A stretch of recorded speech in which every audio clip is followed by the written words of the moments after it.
Hello and welcome to the iVP Planning Feature Spotlight for 23.10.0. Today I would like to talk a little bit about the new import pipeline.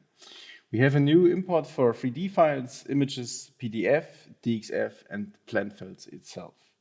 Additionally, I would like to talk about 3D previews, path settings, global Gizmo, and the new feature which we added, asset bundle autoload and auto download. Okay, so let's start with the local library. We added a local library for your library panel, which is located at the bottom of the panel itself. It's called iVP library because that's the default setting. What it does, it is your local library, which is kind of like a folder structure. So if I open this file here, wait a second. If I open the file here, you are able to see the location of the folder itself. And as you see, the structure of the local library is the same structure as the folder in your folder library. So what it does is that we are able to import plan files or 3D files or images, PDFs or DXFs. And if we place them into the local library, we get the file itself into the local library and the default setting for the local file. So if I just change something in here, so let's say I have imported the new control terminal as FBX in here, and if I change if I duplicate it or change it, it will be automatically imported as well. So I have it here now as a separate file. What we can do with that is that we can just delete stuff, add stuff, import stuff, and you will automatically have your local library in your library settings panel. So let's say if I just create a new folder in here, so let's say test folder, and I will just get these two images and copy them and import them into the test folder. You will see automatically that this test folder here is like in your local library now. You are now able to use it in your iVP planning instance. If I delete this file here again, it will be gone, but the imported stuff will still be there. You can save it, but it's not in your library because you deleted it. After talking about the local library, we can now talk about 3D import. So what you are now able to do is to import custom 3D files in your local library. For example, I already imported the control terminal or like a cutting file, which is a GLV file or like an FBX file. You're also able to import OBJ files or STL files, something like that. And how you can do this is to go to File, to Import, and say, okay, I want to import the control terminal here. It's an FBX file. We support these files at the bottom here, FBX, OBJ, GLTF, GLB, STL, PLI, and 3MF. These files are like more not standard, but the first four are like standard. You can use them. So I will import the control terminal, which I already imported. Just click on the file and say open. So now we get this window here. It has path, it has a unit setting. The unit setting is important for like changing the size of the objects, because not every object is like in millimeter or like in meter or like in inch. The up axis is important for us to have like the up axis of the 3D file. So let's say you worked with a left-handed coordinate system or like a right-handed coordinate system. You can just change like the up axis in here and have the file orientated correctly. Then we have the name. It's control terminal 23. And then we are able to add it to the library or override it to the library. So if we have something like control terminal, this one here, and it has the same name as a file in the local library, then you are able to override it with the current settings. Or if you want to add it to the library but don't want to overwrite something, you can just change the name in here. So for example, it's the second one. Then I am able to add it to the library and just click confirm. I will just keep the settings millimeter and up axis Z, because I can then show you some differences between the unit and the up axis. So now I imported the file. I cannot see anything because I think the unit is wrong. For example, the file I already imported has like this, the right settings, it's the up axis is Y, the unit is M in meters, and this one looks correctly, the second one doesn't look correctly. What I'm now able to do is to change the up axis or the unit in here. So I say it's meter, so I have the right size now, and it's still rotated incorrectly. I will change the up axis to Y, and that seems fine. So what I'm now able to do is to apply it to a library. If I do not apply it to the library, the imported files will still be wrong. So I have the imported file here, and the up axis is Z, the unit is millimeter, so it's wrong. If I change it in here in the customization and apply it to the library, it will be correctly. So if I import it now, it seems fine. So yeah, what I'm now able to do is to just create my own local library with all the 3D imported files, which is kind of nice, and just place them accordingly. So yeah, for example, these are like little cuts in here, and yeah, you can just create the structure for yourself. So let's say I have 3D models and I want to separate them into something. Let's say I want to have a single folder for, I have a single folder for terminals, and I want to create a single folder for cuttings. I just can change the path of the 3D files here. So let's say the terminals should be here, go into terminal, and the cuttings should be going into cuttings. So what I now have updated is the hierarchy of my 3D models here, which you can do for every imported file. So I have now cutting, which is working, and I have the terminal, which is also working. So yeah, it won't change like the imported hierarchy or something like that. It's just for showing the local hierarchy of the library here. And what you're now able to do is to save it. Let's say you have a standard library used for your plan, and you have some custom 3D models. You can go through the 3D models here and say include original file and plan. So if I save this one here now, the original file of the 3D model here, like the control terminal, will be saved in the plan itself. So if you give the plan to someone else, he will have the 3D model as well in his plan file. If you don't include it into the plan file, it will only save your local reference. So if the second user of your plan file doesn't have the local file in his save file, he won't be able to import it, because it will just be a placeholder then, because he doesn't have the 3D model itself. Okay, as I showed you some imported 3D models of the terminals, I will just show you something which we also added, is like importing plan files itself. So let's say I have a control terminal here, and I would like to have this one in combination with some other models in here, and save like this concept as a plan file and reuse it.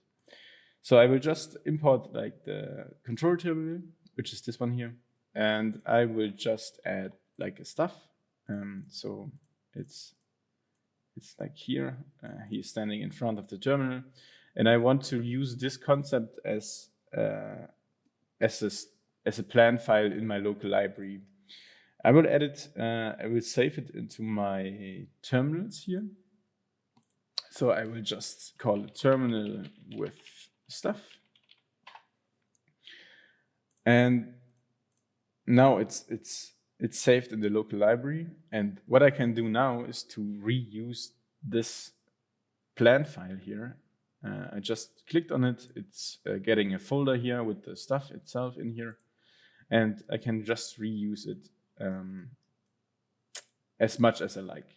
So I have it, place it in here, and then place it in here.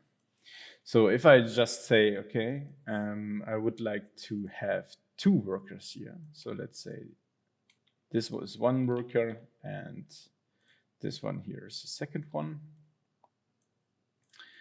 And then I'm able to I will delete these ones here, this one, and I also would like to delete the folders because this is my structure I would like to have. So I just can save this file here again, and the plan file itself will be updated, and I can re-import everything again and have another nice concept.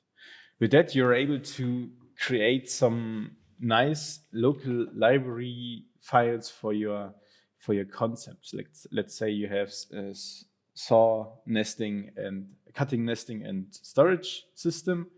You can just create a plan file for that, put it into your local library, and just click on it, and it's imported, and then you're able to work with it.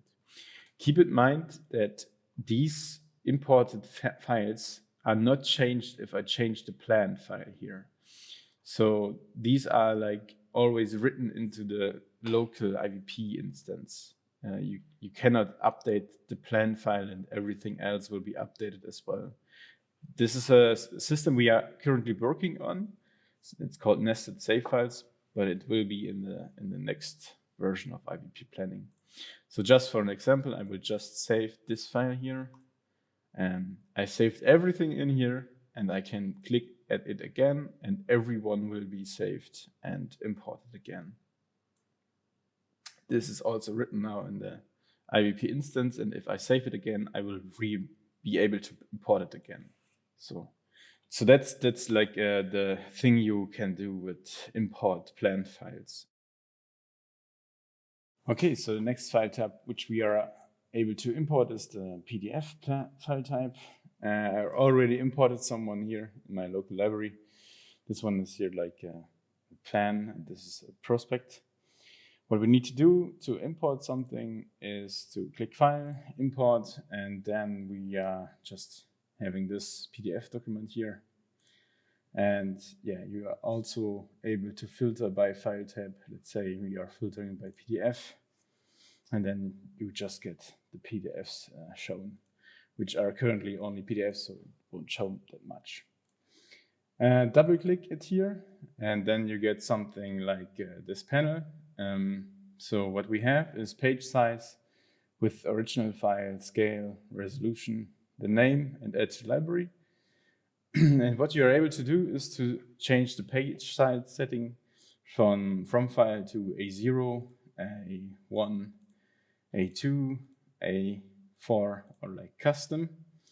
So let's say I have an A1 and the orientation is horizontal or like vertical, depending on your file. So my file is A1 and the orientation is horizontal. So the width original file is 841, which is the same as from file. And the scale is 100 to 1. So this is the factor we need to upscale it so it has the right dimensions. And the resolution is for the sharpness of the import. So let's say you have a very big file and you want to change the resolution so it's sharp or not sharp. You can just increase the setting here or decrease the setting. The standard value is at the moment 144 because it's kind of a sharp file. So what I can do is just import it with the settings, and it should be the right scale. What I'm also to do is add it to the library, so it will be in the local library. I will not override it, just call it test with another name, and then add it to library and click confirm. So what I have now is I have this file imported. It has this size here, the scale here, the with original file. So you're able to change it. What you're not able to change in the customization is the resolution, because it's just an import setting. So we have this file here, which is 1 to 100, A1, and the orientations are horizontal. So this file looks fine. What you're now able to do is to change the transparency here. So to say it's from file or select color. If it's selected color, it doesn't make sense at the moment because we already have transparency. But what it should do is to replace a color with transparency. So if you have a white imported PDF, that you are able to make it transparent. So I select from file, tiling. You're able to have like the tiling here to duplicate it without duplicating it. So which is more like useful for images, I think. So we just choose 1, and then you're able to change like the padding. So in these files, there's like most of the time something which is text or indicators. So what we are able to do, just change here like the padding, vertical top, vertical bottom, like this here, and horizontal left, horizontal right. So what we have is like now this file with the padding, and I will just apply it to the libraries because the setting is fine for me. So what I have now is this test file in here, and I can just import it. To get a better overview of what resolution means, I will just re-import the prospect. So I will just go for the CapTech prospect and choose a low resolution. Let's say, I don't know, the scale is 50 or something like that. Resolution is 2. And then it's like very, very blurry, as you can see. I will just import it now with 72. So this is a little sharper. This is more blurry because it's 2 pixels. So that's why the size is a little bit different. And what you can also do is import it with a higher resolution, let's say 300. And then it's really sharp in comparison. So this is like not so sharp, and this is really sharp. This is just for like a little bit performance difference. Let's say if you have this file here with, I don't know, 700 resolution, it's just an overhead you don't need because it's taking the texture size higher and higher. Yeah, what you are able to do with that is just import everything and save it as you already know. So that's how you're able to use the PDF in your local library. The feature which we added, as you may have already seen or noticed, is the 3D preview. So what we are able to do is just have this preview here at the bottom left panel.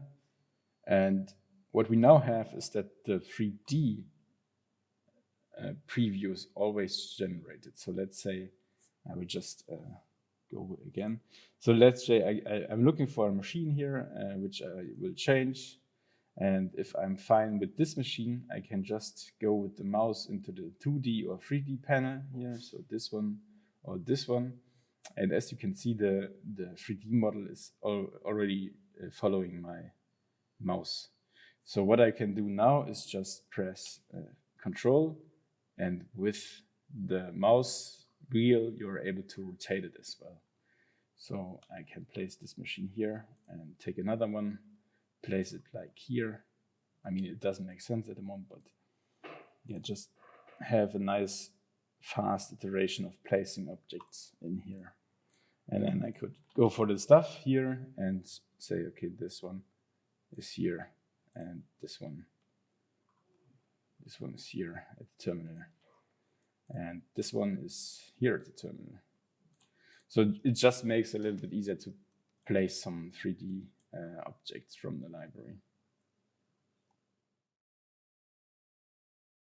So yeah, the next thing which I would like to show you is a little thing, but it's always like useful to know about this setting. So let's say I have a machine in here and just import it. You know about this gizmo here, so I'm able to change the position according to the axis here. And this is currently always set to local. So I rotate the machine here, and this gizmo here is always pointing to the local direction of the model. So I just rotate it, and as you see, the red axis is always pointing to the end of the machine here. And what you are able to do if you want to just like duplicate this one here and place it, so you rotated the model and duplicated it and want to place it just on the world axis a little bit right, you can change the global space setting here. So what it does, it changes just the gizmo here to local to global, and then you can place it on this axis according to the other machine. So the difference between this machine and this machine is only the X position.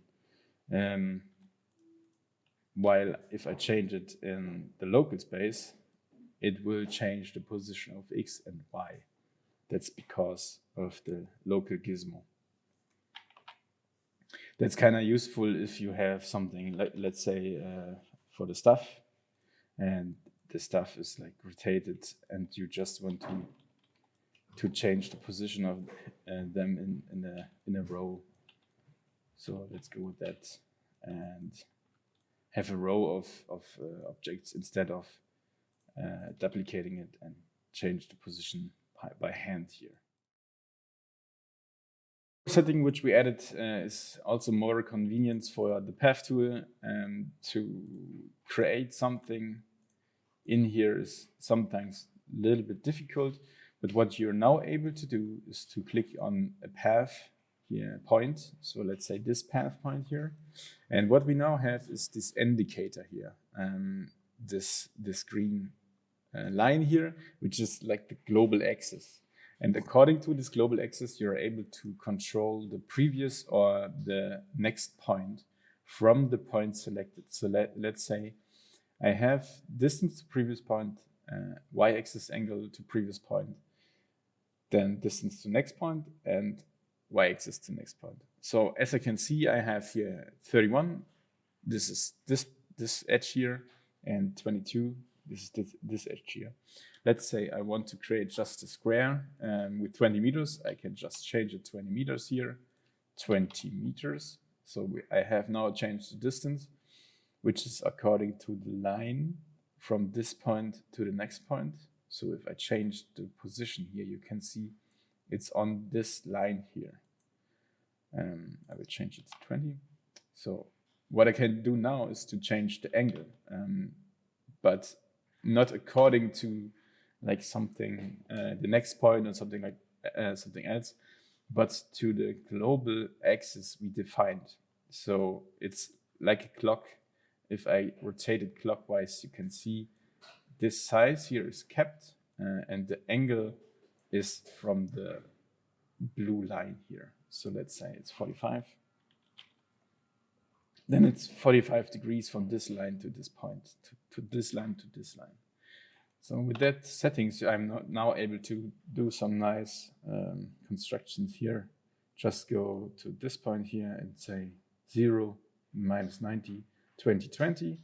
So this one is the next one. This one is already set up. Distance to next point is 20 meters minus 90. And the next point is already 20 meters and minus 90. So what I have now is a nice square in here with 20 meters. So if I add a point here, I can just change. Let's say I would like to have a roof here, something like that. I can just change the axis, or not this point. Wait a second, it's not this point. 90 degrees. But the next point, and I would like to have it, this one is 270 and 200. Oops, minus 145, so something like that, and just change the size in here, 12 meters and minus 25.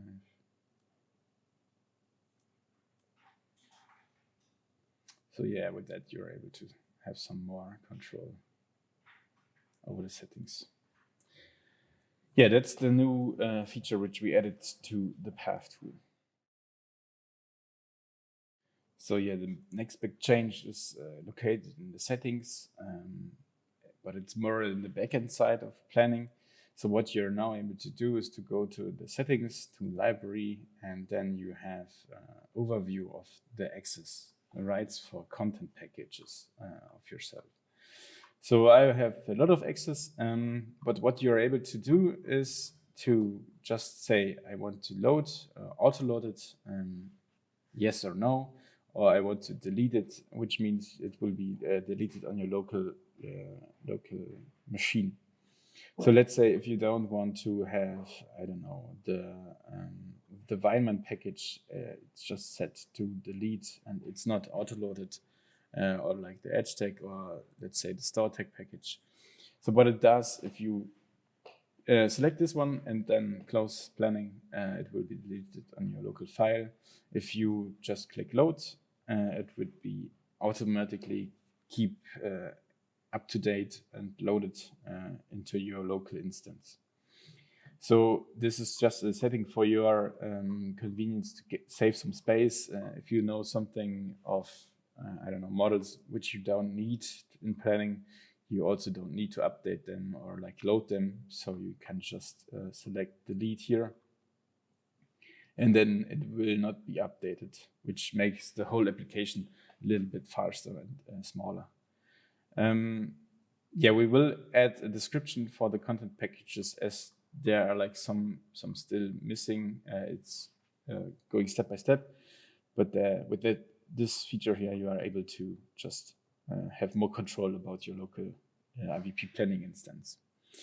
If you are wondering why you don't have access to a machine, you can just activate this toggle here, include unload machines in search, and then search for like, I will search for CenterTech P110. So yeah, for example, this one is an updated version of the P110, which is currently in development. It's in CenterTech 6, and CenterTech P110 is in CenterTech 3. So what I can do now to say, I go to settings, library, and scroll a little bit down and say CenterTech 6. Here, this one, it will not be automatically loaded. So I can just save the space. If I say automatically loaded, you see it's downloaded here at the bottom. And then I'm also able to just use it here, CenterTech P110. Just click in here and I can use it. So as you saw, we also have a little indicator for downloading buttons, which is more convenient for yourself to know, okay, it's working or not. Just an example, yeah, it's loaded here. And as I loaded it just recently, I cannot delete it. I just in the next iVP instance start.